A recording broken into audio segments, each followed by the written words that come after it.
जोहार। आज के इस सदन समाचार की मुख्य बातें इस प्रकार हैं। प्रश्न और ध्यानाकर्षण की सूचनाओं पर सदन में व्यवस्थित चर्चा।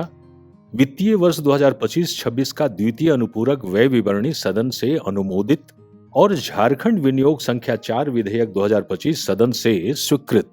छठे झारखंड विधानसभा के शीतकालीन सत्र का आज तीसरा कार्य दिवस पूरा हुआ। प्रश्नकाल के अंतर्गत आज प्रश्न वर्ग 2 में चयनित विभागों यानी खान एवं भूतत्व विभाग, स्वास्थ्य चिकित्सा शिक्षा एवं परिवार कल्याण विभाग, स्कूली शिक्षा एवं साक्षरता विभाग, उच्च एवं तकनीकी शिक्षा विभाग, वन पर्यावरण एवं जलवायु परिवर्तन विभाग, पर्यटन कला संस्कृति खेल कूद एवं युवा कार्य विभाग, उद्योग विभाग तथा सूचना प्रौद्योगिकी एवं ई गवर्नेंस विभाग से संबंधित कुल 80 अल्पसूचित और तारांकित प्रश्न सूचीबद्ध थे। इसमें से माननीय सदस्य डॉक्टर कुशवाहा शशि भूषण मेहता, श्री राज सिन्हा और श्री देवेंद्र कुंवर के अल्पसूचित प्रश्न तथा माननीय सदस्य मोहम्मद ताजुद्दीन, श्री आलोक कुमार सोरेन, श्रीमती रागिनी सिंह, श्रीमती मंजू कुमारी, श्री अमित कुमार यादव और श्री मनोज कुमार यादव के तारांकित प्रश्न सदन में उत्तरित हुए और सरकार के जवाब पर विस्तार से चर्चाएं भी हुई। प्रश्नकाल। माननीय सदस्य डॉक्टर कुशवाहा शशिभूषण मेहता। हम अभी जो स्थिति है पूरे राज्य का महोदय, आप देखें पूरे सभी विधानसभाओं में होगा, बाकी विधानसभा पलामू में तो आती है, ये बालू का जो जितने भी ये है सप्लाई का काम है वो थाने को दे दिया गया। थानेदार का काम है सो लॉ एंड ऑर्डर का नहीं रह गया, बल्कि जितने भी ऐसो ट्रैक्टर वाले हैं, बिचौलिए हैं, उन तमाम लोगों का सूची बना करके उनको बालू चलवाने का रह गया। और इसके साथ साथ जो भी बालू मिलना चाहिए काफी ऊंचे दामों पे मिल रहा है। ज्ञान तो होगा ही कि एमडीओ जो चुनाव सिलेक्शन हुआ उसमें राज्य सरकार का कोई राजस्व का नुकसान नहीं हुआ महोदय, बल्कि राज्य सरकार को फायदा हुआ, इसलिए उनकी सवाल का जवाब अस्वीकारात्मक दिया हुआ है महोदय। लेकिन सच है कि 4 साल गुजर गया है और आए दिन बहुत बड़े पैमाने पे एक्सीडेंट से लोग मारे जा रहे हैं, जिसकी वजह से अभी एक इसमें जवाब है कि राजमहल अनुमंडलीय अस्पताल और कोटाल पोखर में भी ये सेंटर बनना है। पर हमें लग रहा है ना कि ये सिर्फ कागज में है, जमीन का हकीकत है कि वहाँ पे कुछ भी नहीं है। अनुमंडलीय अस्पताल राजमहल और प्राथमिक स्वास्थ्य केंद्र कोटाल पोखर, वहाँ पे महोदय ट्रॉमा सेंटर बना है और 21 में बना है, लेकिन संचालित नहीं हुआ। ये बात सही बोल रहे हैं। हमने विस्तृत रिपोर्ट मंगवाया है महोदय कि इस राज्य में कितने ट्रॉमा सेंटर हैं और जब ट्रॉमा सेंटर बना तो अभी तक संचालित क्यों नहीं हुआ, काम क्यों नहीं कर रहा है, फंक्शनिंग क्यों नहीं हो रहा है। तो रिपोर्ट आ रहे तो मालूम चला कि हमारे पास मैन पावर नहीं है, हमारे पास डॉक्टर्स नहीं है महोदय। हमने इंफ्रास्ट्रक्चर तो बना लिया है, लेकिन हम उस और आगे बढ़ रहे हैं। डॉक्टर्स की हम रिक्रूटमेंट बहुत जल्द हम बहुत बड़े पैमाने पे करने जा रहे हैं। प्रश्नकाल के बाद 12 बजे से शून्यकाल प्रारंभ हुआ और शून्यकाल के तहत स्वीकृत सभी 25 सूचनाओं को संबंधित माननीय सदस्यों द्वारा सदन में पढ़ा गया। माननीय सदस्य शून्यकाल की सूचना। वर्षों से जगह जगह पुल लंबित होने के कारण सड़क दुर्घटना में कुछ दिन पहले सुनील महतो जी का देहांत हो गया था।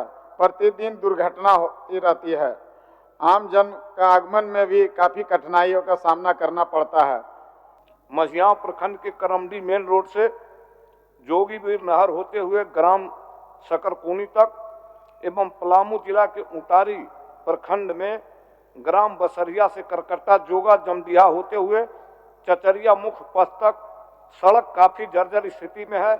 बात ध्यानाकर्षण की करें तो 7 में से 2 ध्यानाकर्षण की सूचनाओं पर सरकार का वक्तव्य हुआ और श्री प्रदीप यादव के स्वास्थ्य विभाग से संबंधित ध्यानाकर्षण की सूचना और सरकार के वक्तव्य पर सदन में जोरदार चर्चाएं भी हुईं।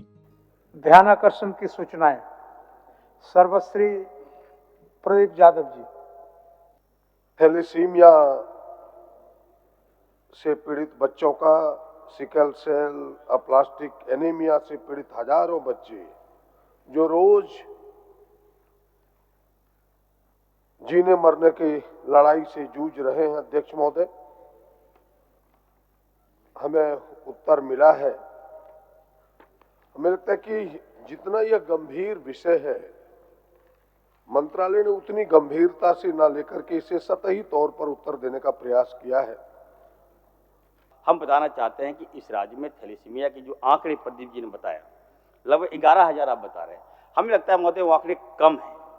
राज्य में कितने थैलेसीमिया के पेशेंट हैं, कितने हमारे सिकल सेल के पेशेंट हैं, सबका हम जांच कराकर हम सदन को अवगत कराएंगे कि भाई हमने सरकार से जानने का प्रयास किया है, क्या उन पीड़ित बच्चों को जो ब्लड पैक्ड सेल ब्लड दिया जाता है वो आपके पास कोई सेंटर है इस राज्य में जो फ्रीली उन्हें ब्लड दिया जाता है? आप सीधे बताइए हमें, प्रश्न तो ऐसा है मेरा।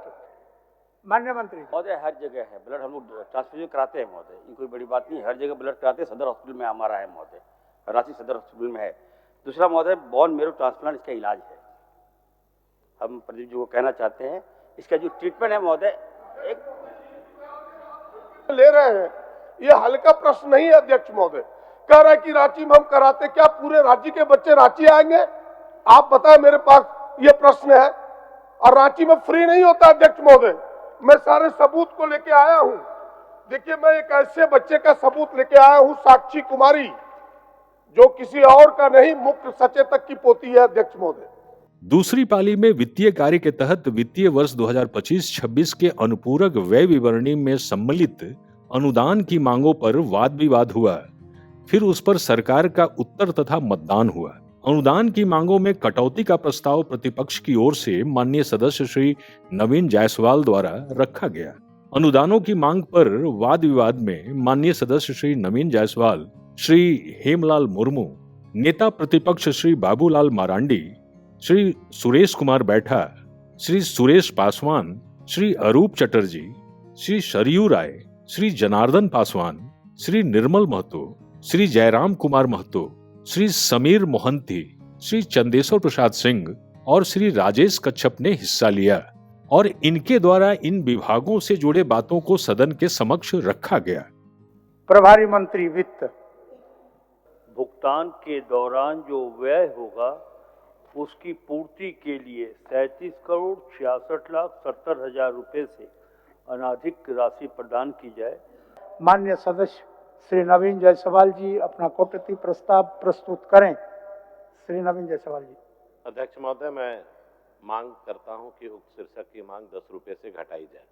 नौजवानों के लिए, किसानों के लिए, महिलाओं के लिए, सबके लिए, आदिवासियों के लिए, मूलवासियों के लिए, पिछड़े वर्ग के लिए, अल्पसंख्यकों के लिए, सभी वर्गों के लोगों के लिए ये सरकार काम कर रही है और सरकार काम करेगी, इसमें कहीं दो राय नहीं। हम सब इस सदन में हम सब लोग महसूस करते हैं और झारखंड की जनता भी महसूस करती है, आज कानून व्यवस्था इस प्रदेश में बिल्कुल बद से बदतर है। कहीं भी आम लोग कोई सुरक्षित नहीं। पहले आपने जो गृह विभाग में जो बजट आपने रखा है उसका भी आपने कोई खर्च नहीं किया है, बहुत अधिक आपका उसमें भी पैसा यूं ही पड़ा हुआ है, लेकिन आप पैसे मांग रहे हैं तो ये समझ से परे होता है। आप किस काम के लिए आप पैसा मांगते हैं? अध्यक्ष महोदय, ये कोई मजाक नहीं कह रहे। 12 बजे रात को आते हैं शून्य काल डालने के लिए और अफसर ने मजाक बना के रख दिया है, जवाब नहीं देंगे। ये सवाल जनता का है, जिस जनता के टैक्स से पैसे से ये सूट पहनते हैं, जिस जनता के टैक्स से पहनते से ये वोट पहनते हैं, कोट पहनते हैं, उस जनता का सवाल है। और जनता का सवाल का उत्तर नहीं देते अफसर। जो ईमानदार है उनको यहाँ से जोहार है, लेकिन जिन्होंने जब अपनी जिम्मेदारी का निर्वहन नहीं किया है उन पर कार्रवाई करिए अध्यक्ष महोदय। सरकार की ओर से वाद विवाद का उत्तर माननीय वित्त मंत्री श्री राधा कृष्ण किशोर द्वारा दिया गया कि योजना मद में अनुपूरक बजट में जो 6,554.6 करोड़ रुपए का प्रावधान किया गया है, इस पर कोई वित्तीय भार नहीं पड़ने वाला है। यानी कि हमारे मूल बजट में जिन योजनाओं का प्रावधान हुआ था, यदि उन योजनाओं में कोई बदलाव हो रहा है तो उस बदलाव के कारण अनुपूरक के माध्यम से हम सभा की सहमति सरकार ले रही है। विधायी कार्य के तहत आज झारखंड विनियोग संख्या 4 विधेयक 2025 सदन द्वारा पारित किया गया। स्वीकृति का प्रस्ताव प्रभारी मंत्री। मैं प्रस्ताव करता हूं कि झारखंड विनियोग संख्या 4 विधेयक 2025 स्वीकृत हो। प्रश्न यह है कि झारखंड विनियोग संख्या 04 विधेयक 2025 स्वीकृत हो। जो इसके पक्ष में है वह हाँ कहें, जो इसके विपक्ष में है वह ना कहें। मैं समझता हूं कि पक्ष में बहुमत है, पक्ष में बहुमत है। प्रस्ताव स्वीकृत हुआ। झारखंड विनियोग संख्या 04 विधेयक 2025 स्वीकृत हुआ।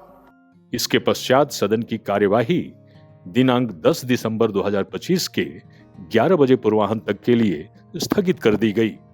माननीय सदस्यगण, सभा की कार्यवाही बुधवार दिनांक 10 दिसंबर 2025 के 11 बजे पूर्वाह्न तक के लिए स्थगित की जाती है।